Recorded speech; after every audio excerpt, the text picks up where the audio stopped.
Welcome back. Well, the ancient city of Jerusalem is witnessing a battle between two sides for ultimate control of its land and its identity. One side, West Jerusalem, is populated mostly by Jews. East Jerusalem, populated mostly by Arabs, was occupied by Israel along with the rest of the West Bank in 1967. Well, today, that Israeli occupation works to separate Jerusalem further from the Arab West Bank. Well, despite Israeli promises and international pressure, settlements continue to spring up around Jerusalem. More than 750 new homes for Jews were approved just last month.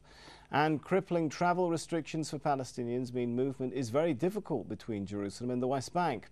Israel also imposes clampdowns on construction of Palestinian homes. Then heavy taxation on Palestinians makes life so difficult for many that they simply leave Jerusalem altogether.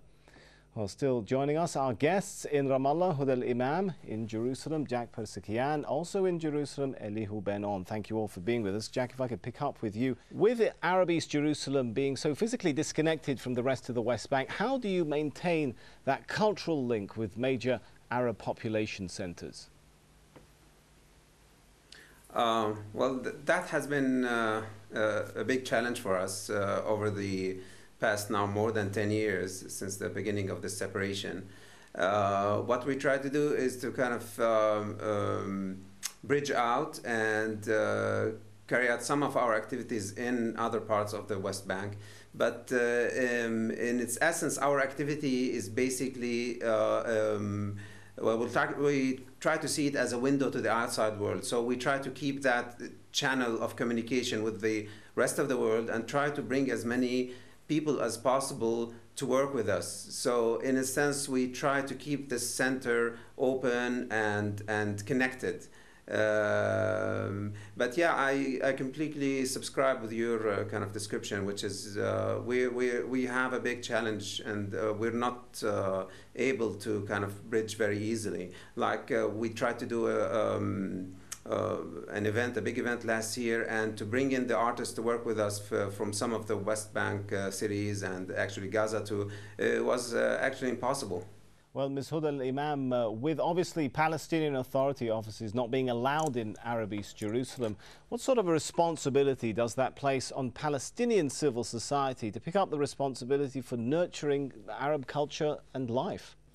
Since 1967, the Palestinian civil society, consisting of academic institutions such as Al-Quds University and different Palestinian NGOs in Jerusalem and outside Jerusalem, have been working on the infrastructural level in different sectors such as education, health, culture, environment, media, and other sectors. So we've been quite solid working in flourishing the cultural sector also.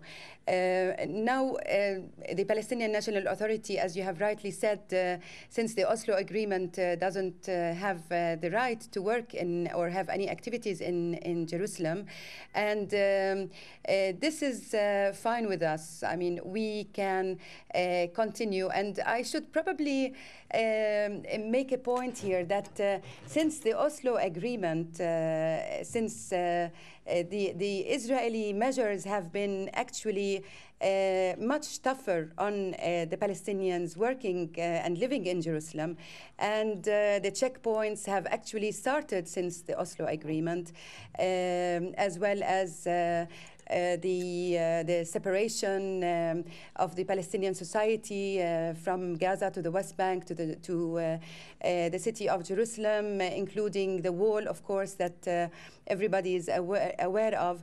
Today, over 90% of the Palestinians living in Palestine, in the occupied Palestinian territories, cannot have access in the city of Jerusalem. This is the problem. It's not actually the problem that whether we as the civil society in Jerusalem can handle the cultural events and such projects, because we are we are handling that, and we're doing it very efficiently because we're used to that, and we've been working with some help and support from the Arab world, from the international community, with many thanks to that. But we've been doing, I think, a very good job on that level, the infrastructural level. And now the problem today is that, as Mr. Elihu is saying with wonderful words, as if there is no occupation, the problem is that the facts on the ground is that the Palestinians cannot access the city of Jerusalem. And if I could jump in there, I'm sorry to interrupt you. I do want to bring Mr. Elihu in before we run out of time. And Mr. Elihu, I'd like to try and get into the Israeli psyche a little bit, if you'd allow me, and ask the question. Earlier, you said clearly that you believed in cultural coexistence and both cultures exercising and celebrating their rights. Most Israelis, or many Israelis, it would seem from opinion polls, also believe in holding on to Arab East Jerusalem. How do you reconcile in one's mind both those apparently contradictory goals and objectives? Well, as we said at the beginning, Sami, we are looking towards our leaders that they're going to be brave and smart, like late President Muhammad Anwar Sadat of Egypt and late King of Jordan, King Hussein.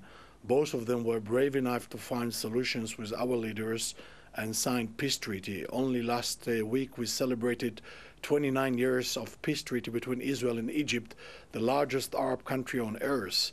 I can fly to Cairo, they can come here. Only 35 years ago, during the Yom Kippur War in 1973, I had to go to Cairo with my tank. No more war, no more bloodshed.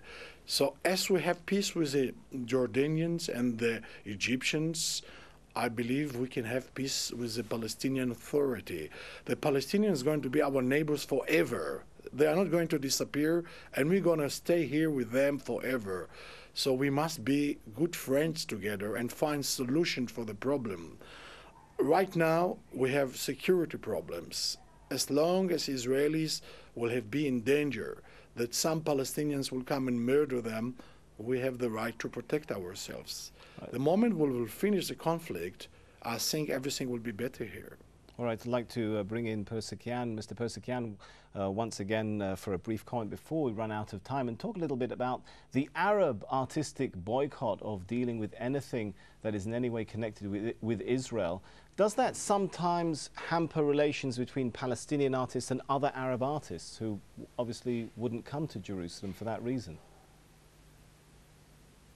Well, I think it's not an issue of hampering. It's basically an ethical stance that the Arab artists don't want to deal with Israel as long as it is an occupation. And I repeat this word. I mean, there's no, I mean, to Ben On's, dislike. This is a fact. And even though Israel signed the peace treaty with Israel, you wouldn't find any Egyptian artist, filmmaker, actor, etc., musician come and perform or work here. So in that essence, there is an ethical issue that needs to be resolved first. And to me, as a